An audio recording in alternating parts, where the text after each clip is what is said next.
Hi friends, welcome to CNR English Academy. இன்னைக்கு வீடியோவில் dead paper 1 and 2ல் 6th ஸ்டாண்டர்டில் சயின்ஸ் கொஸ்டின்ஸ் பார்க்குறோம்.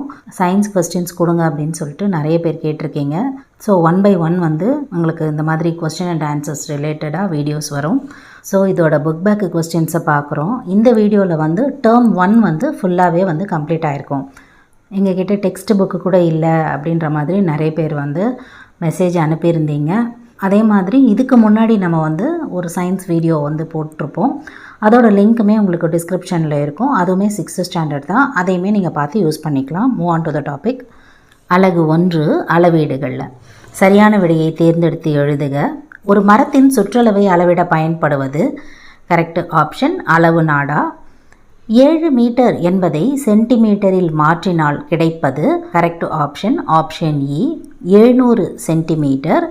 நெக்ஸ்ட் ஒன், அளவிடப்படக்கூடிய அளவிற்கு டேஷ் என்று பெயர் கரெக்ட் ஆப்ஷன் அளவீடு. நெக்ஸ்ட் ஒன், சரியானதை தேர்ந்தெடு correct option kilometre greater than metre, metre greater than centimetre, centimetre greater than millimetre. Next one, அளவுகோலை பயன்படுத்தி நீளத்தை அளவிடும்போது உனது கண்ணின் நிலை டேஷாக இருக்க வேண்டும் கரெக்ட் ஆப்ஷன் அளவிடும் புள்ளிக்கு மேலே செங்குத்தாக இருக்க வேண்டும். நெக்ஸ்ட் ஒன், கோடிட்ட இடத்தை நிரப்புக. எஸ்ஐ அலகு முறையில் நீளத்தின் அலகு டேஷ் ஆகும். ஆன்சர் மீட்டர் ஆகும். Next one, 500 gram is equal to dash kilogram correct option அரை கிலோகிராம். நெக்ஸ்ட் ஒன், டெல்லிக்கும் சென்னைக்கும் இடையில் உள்ள தொலைவு டேஷ் என்ற அலகால் அளவிடப்படுகிறது. கிலோமீட்டர் என்ற அலகால் அளவிடப்படுகிறது. Next one, 1 metre is equal to dash centimetre correct answer 100 centimetre. Next one, 5 kilometre is equal to dash metre correct answer 5000 metre. Next one, சரியா அல்லது தவறா என எழுதுக. ஃபஸ்ட் ஒன், ஒரு பொருளின் நிறையை 126 கிலோகிராம் என கூறலாம் கரெக்ட் ஆப்ஷன் சரி. ஒருவரின் மார்பளவை மீட்டர் அளவுகோலை பயன்படுத்தி அளவிட முடியும் கரெக்ட் ஆப்ஷன் தவறு. 10 மில்லிமீட்டர் என்பது 1 சென்டிமீட்டர் ஆகும் கரெக்ட் ஆப்ஷன் சரி. முழம் என்பது நீளத்தை அளவிட பயன்படுத்தப்படும் நம்பகமான முறை ஆகும் கரெக்ட் ஆப்ஷன் தவறு. எஸ்ஐ அலகுமுறை உலகம் முழுவதும் ஏற்றுக்கொள்ளப்பட்டுள்ளது கரெக்ட் ஆப்ஷன் சரி. நெக்ஸ்ட் ஒன், பொறுத்துக. இதில் அப்படியே நான் ஆன்சர்ஸோடவே அப்படியே சொல்லிடுறேன். முன்கையின் நீளம் முழம், நீளத்தின் எஸ்ஐ அலகு மீட்டர், நேனோ 10⁻⁻⁹, காலத்தின் எஸ்ஐ அலகு வினாடி, கிலோ 10⁻3. நெக்ஸ்ட் ஒன், அலகு 2லிருந்து விசையும் இயக்கமும் அப்படின்ற லெசன்லேருந்து சரியான விடையை தேர்ந்தெடுத்து எழுதுக. வேகத்தின் அலகு டேஷ் கரெக்ட் ஆப்ஷன் மீட்டர் ஃபர் வினாடி. நெக்ஸ்ட் ஒன், கீழ்கண்டவற்றுள் எது அலைவுறு இயக்கம் கரெக்ட் ஆப்ஷன் அதிர்வுறும் கம்பியின் முன்பின் இயக்கம். நெக்ஸ்ட் ஒன், கீழ்கண்டவற்றுள் சரியான தொடர்பினை தேர்ந்தெடு கரெக்ட் ஆப்ஷன் வேகம் இஸ் ஈக்குவல் டு தொலைவு பை காலம். நெக்ஸ்ட் ஒன், கீதா தன் தந்தையுடன் ஒரு வண்டியில் அவளுடைய வீட்டிலிருந்து 40 கிலோமீட்டர் தொலைவில் உள்ள அவளது மாமா வீட்டிற்கு செல்கிறாள். அங்கு செல்வதற்கு 40 நிமிடங்கள் எடுத்துக்கொண்டாள். கூற்று, கீதாவின் வேகம் 1 கிலோமீட்டர் பர் நிமிடம். கூற்று 2, கீதாவின் வேகம் 1 கிலோமீட்டர் பர் மணி. கரெக்ட் ஆப்ஷன் கூற்று 1 மட்டும் சரி. நெக்ஸ்ட் ஒன், கோடிட்ட இடங்களை நிரப்புக. சாலையில் நேராக செல்லும் ஒரு வண்டியின் இயக்கம் டேஷ் இயக்கத்திற்கு ஒரு உதாரணமாகும் கரெக்ட் ஆன்சர் நேர்கோட்டு இயக்கம். புவியீர்ப்பு விசை டேஷ் விசையாகும் கரெக்ட் ஆப்ஷன் தொடர் விசையாகும். நெக்ஸ்ட் ஒன், மண்பாண்டம் செய்பவரின் சக்கரத்தின் இயக்கம் டேஷ் இயக்கமாகும் கரெக்ட் ஆப்ஷன் சுழற்சி இயக்கமாகும். நெக்ஸ்ட் ஒன், ஒரு பொருள் சமகால இடைவெளியில் சமதொலைவை கடக்குமானால் அப்பொருளின் இயக்கம் டேஷ் இயக்கமாகும் கரெக்ட் ஆப்ஷன் சீரான இயக்கமாகும். நெக்ஸ்ட் ஒன், சரியா அல்லது தவறா அப்படின்ற பாட்டிலிருந்து மையப்புள்ளியை பொறுத்து முன்னும் பின்னும் இயங்கும் இயக்கம் அலைவு இயக்கம் ஆகும். ஆன்சர் சரி. அதிர்வு இயக்கமும் சுழற்சி இயக்கமும் கால ஒழுங்கு இயக்கமாகும். ஆன்சர் தவறு. மாறுபட்ட வேகத்துடன் இயங்கும் வாகனங்கள் சீரான இயக்கத்தில் உள்ளன. ஆன்சர் தவறு. வருங்காலத்தில் மனிதர்களுக்கு பதிலாக ரோபோட்டுகள் செயல்படும். ஆன்சர் சரி. நெக்ஸ்ட் ஒன் இதில் பார்த்தீங்கன்னா நிறைய ஆக்ஷன்ஸ் பொறுத்துகளை கொடுத்துட்டு அதோட ஆன்சர்ஸ் கொடுத்துருக்காங்க. அதாவது ஃபஸ்ட்டு ஒன் வந்து நேர்கோட்டு இயக்கமும் சுழற்சி இயக்கமும், செகண்ட் ஒன் சுழற்சி இயக்கம், தேர்ட் ஒன் அலைவு இயக்கம், ஃபோர்த் ஒன் வட்ட இயக்கம், ஃபிஃப்த்து ஒன் நேர்கோட்டு இயக்கம். நெக்ஸ்ட் ஒன் தேர்ட் லெசன்லேருந்து, அதாவது நம்மை சுற்றியுள்ள பருப்பொருட்கள் அப்படின்ற லெசன்லேருந்து சரியான விடையை தேர்ந்தெடுத்து எழுதுக. ஃபஸ்ட் ஒன் டேஷ் பருப்பொருள்களால் ஆனது அல்ல. கரெக்ட் ஆப்ஷன் ஒளி.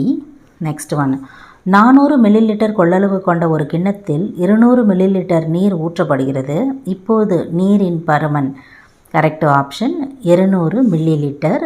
நெக்ஸ்ட் ஒன் தர்பூசணி பழத்தில் உள்ள விதைகளை டேஷ் முறையில் நீக்கலாம். கரெக்ட் ஆப்ஷன் கைகளால் தெரிந்தெடுத்தல். நெக்ஸ்ட் ஒன் அரிசி மற்றும் பருப்பில் கலந்துள்ள லேசான மாசுக்களை டேஷ் முறையில் நீக்கலாம். கரெக்ட் ஆப்ஷன் புடைத்தல். நெக்ஸ்ட் ஒன் தூற்றுதல் என்ற செயலை நிகழ்த்த பின்வருவனவற்றுள் டேஷ் அவசியம் தேவைப்படுகிறது. கரெக்ட் ஆப்ஷன் காற்று. நெக்ஸ்ட் ஒன் டேஷ் வகையான கலவையினை வடிகட்டுதல் முறையினால் பிரித்தெடுக்கலாம். கரெக்ட் ஆப்ஷன் திடப்பொருள் நீர்மம். நெக்ஸ்ட் ஒன் பின்வருவனவற்றுள் எது கலவை அல்ல. கரெக்ட் ஆப்ஷன் நீர். நெக்ஸ்ட் ஒன் கோடிட்ட இடத்தை நிரப்புக. ஃபஸ்ட் ஒன் பருப்பொருள் என்பது டேஷால் ஆனது, அணுக்களால் ஆனது. நெக்ஸ்ட் ஒன் திண்மத்தில் துகள்களுக்கு இடையே உள்ள இடைவெளி டேஷை விட குறைவு, திரவத்தை விட குறைவு. நெக்ஸ்ட் ஒன் நெற்பயிரிலிருந்து நெல்லை டேஷ் முறை மூலம் பிரித்தெடுக்கலாம். கதிரடித்தல் முறை மூலம் பிரித்தெடுக்கலாம். நெக்ஸ்ட் ஒன் உப்புமாவில் இருந்து டேஷ் முறையில் மிளகாயினை நீக்கலாம். கரெக்ட் ஆன்சர் கைகளால் தெரிந்தெடுத்தல் முறையில் மிளகாயினை நீக்கலாம். நெக்ஸ்ட் ஒன் நீரிலிருந்து களிமண் துகள்களை நீக்க டேஷ் முறை பயன்படுத்தப்படுகிறது. வடிகட்டுதல் முறை பயன்படுத்தப்படுகிறது. குழாய் கிணறுகளிலிருந்து பெறப்படும் நீர் பொதுவாக டேஷ் நீராக அமையும், தூய நீராக அமையும். நெக்ஸ்ட் ஒன் ஊசி, பென்சில் மற்றும் ரப்பர் வளையம் இவற்றுள் டேஷ் காந்தத்தால் கவரப்படும். ஊசி காந்தத்தால் கவரப்படும். நெக்ஸ்ட் ஒன் சரியா தவறா? காற்று அழுத்தத்திற்கு உட்படாது. ஆன்சர் தவறு. திரவங்களுக்கு குறிப்பிட்ட பருமன் இல்லை, ஆனால் குறிப்பிட்ட வடிவம் உண்டு. ஆன்சர் தவறு. நெக்ஸ்ட் ஒன் திண்மத்தில் உள்ள துகள்கள் எளிதில் நகர்கின்றன. ஆன்சர் தவறு.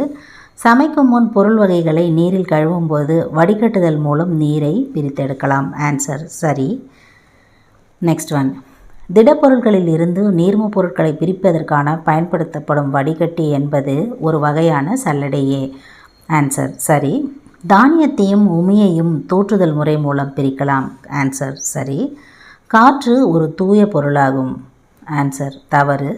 நெக்ஸ்ட் ஒன் வண்டலாக்குதல் முறை மூலம் தயிரிலிருந்து வெண்ணெயை பிரித்தெடுக்கலாம். ஆன்சர் தவறு. நெக்ஸ்ட் ஒன் பொறுத்துக பார்க்குறோம். ஏ சைடு பண்புகள் கொடுத்துருக்காங்க, அதோட உதாரணம் கொடுத்துருக்காங்க. எளிதில் உடையக்கூடியது, நொறுங்கும் தன்மை, அதோட ஆன்சர் பார்க்குறோம் மண்பானை. எளிதில் வளையக்கூடியது, அதோட ஆன்சர் நெகிழி வயர். அதுக்கப்புறம் தேர்ட் ஒன் எளிதில் இழுக்கலாம், ரப்பர் வளையம். எளிதில் அழுத்தலாம், பருத்தி கம்பளி. லாஸ்ட் ஒன் எளிதில் வெப்பமடையும், உலோகத்தட்டு. நெக்ஸ்ட் ஒன் தாவர உலகம் அப்படின்றது 4வது அழகாக இருக்குது.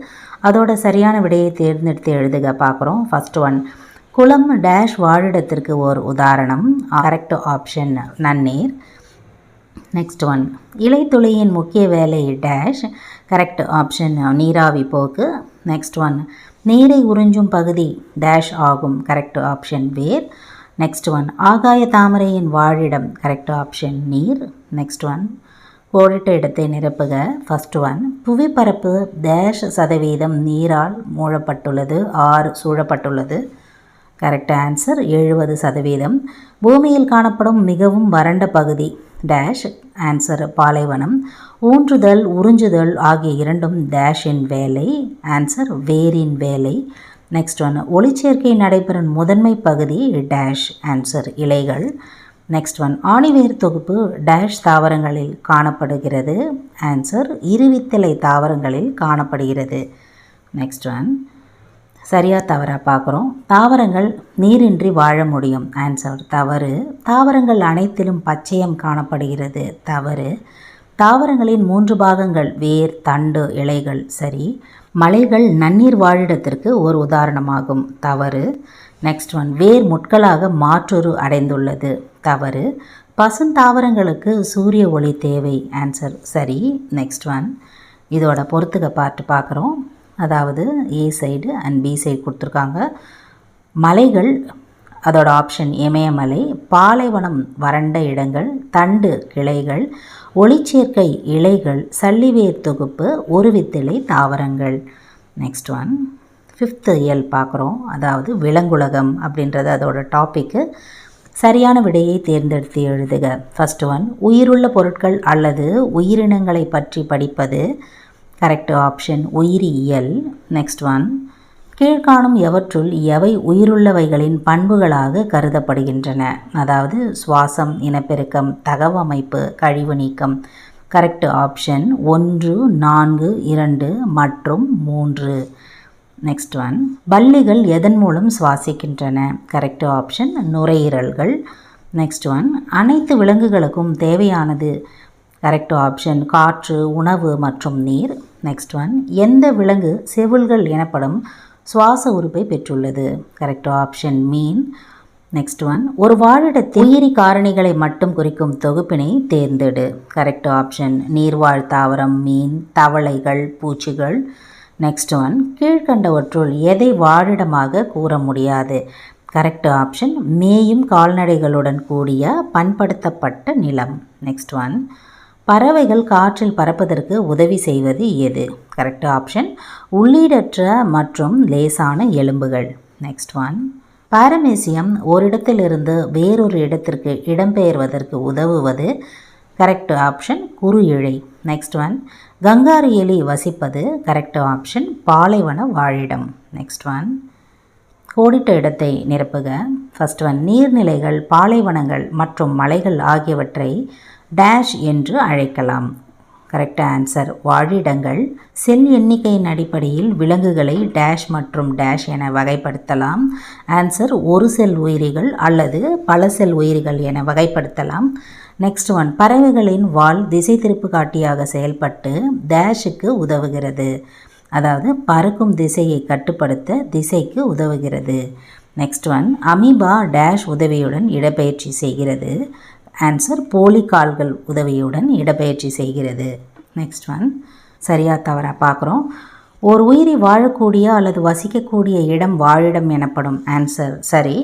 புவியியல் அமைப்பு மற்றும் சுற்றுப்புற சூழல் ஆகியவை புவியின் அனைத்து இடங்களிலும் ஒரே மாதிரியாக இருக்கும். ஆன்சர் தவறு.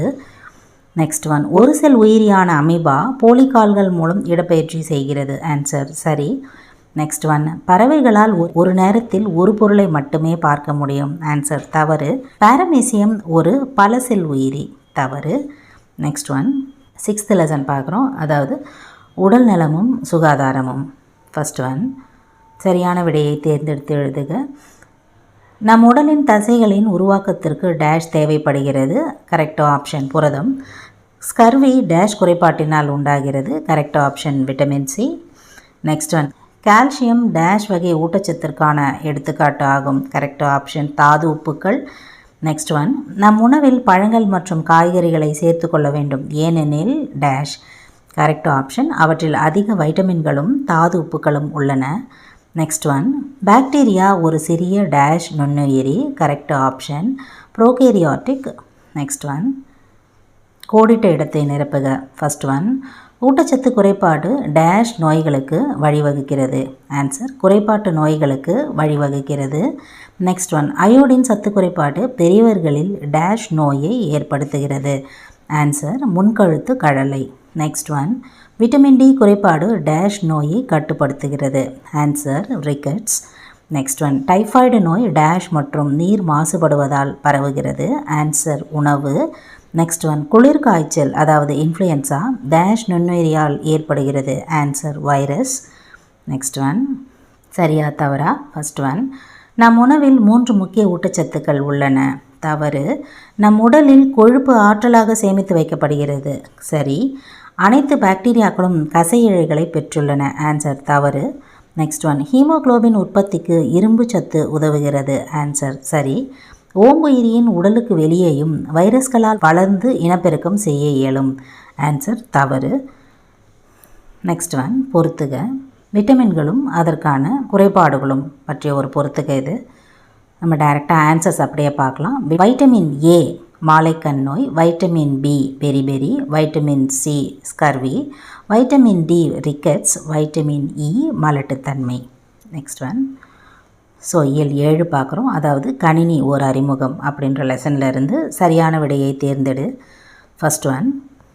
கணினியின் தந்தை என அழைக்கப்படுபவர் யார்? Correct option Charles Babbage. Next one. கீழ்காண்பவற்றுள் கணினியின் மறுவடிவம் எது? கரெக்ட் ஆப்ஷன் கைபேசி. Next one. முதல் கணினி அறிமுகம் செய்யப்பட்ட ஆண்டு? Correct option 1946. Next one. கணினியின் முதல் நிரலர் யார்? Correct option Augusta Lovelace. Next one. பொருத்தமில்லாததை குறிப்பிடு. கணிப்பான், அபாக்கஸ், மின்னட்டை, மடிக்கணினி. இதில் பொருத்தமில்லாதது பார்த்தீங்கன்னா ஆப்ஷன் சி மின்னட்டை அப்படின்றது. Next one. கோடிட்ட இடத்தை நிரப்புக. தரவு என்பது டேஷ் விவரங்கள் ஆகும், அதாவது முறைப்படுத்தப்பட வேண்டிய விவரங்கள் ஆகும். Next one. உலகின் முதல் பொது பயன்பாட்டு கணினி டேஷ் ஈனியாக், தட் இஸ் ENIAC அப்படின்றது தான் முதல் பொது பயன்பாட்டு கணினி. Next one. தகவல் என்பது டேஷ் விவரங்கள் ஆகும், அகைன் முறைப்படுத்தப்பட்ட விவரங்கள் ஆகும். தகவல் மற்றும் தரவு என்பது சேம் ஆன்சர் தான். Next one. 5ஆம் தலைமுறை கணினி டேஷ் நுண்ணறிவு கொண்டது. ஆன்சர் செயற்கை நுண்ணறிவு கொண்டது. Next one. குறியீட்டு எண்களை பயன்படுத்தி கணக்கிடும் கருவி dash. Answer analogue computer. Next one. சரியா தவறா பார்க்குறோம். First one. கணினி ஒரு மின்னணு இயந்திரம். ஆன்சர் சரி. கணினியை கண்டறிந்தவர் சர் ஐசக் நியூட்டன். தவறு. Next one. கணினி கணக்கீடுகளை மிகவும் விரைவாக செய்யக்கூடியது. சரி. Next one. பொறுத்துக பார்க்குறோம். முதல் தலைமுறை அதாவது வெற்றிட குழாய்கள், 2ஆம் தலைமுறை மின்மய பெருக்கி, 3ஆம் தலைமுறை ஒருங்கிணைந்த சுற்று, 4ஆம் தலைமுறை நுண் செயலி, 5ஆம் தலைமுறை செயற்கை நுண்ணறிவு. ஸோ உங்களோட ப்ரிப்பரேஷன்ஸ்க்கு இந்த 1 மார்க்ஸ்லாம் வந்து ரொம்ப யூஸ்ஃபுல்லாக இருக்கும் அப்படின்னு நான் நினைக்கிறேன். Up to this I conclude. இதே மாதிரி ஒரு நல்ல வீடியோவில் உங்களை நான் மீட் பண்ணுறேன். Thank you friends. தேங்க்ஸ் ஃபார் வாட்சிங்.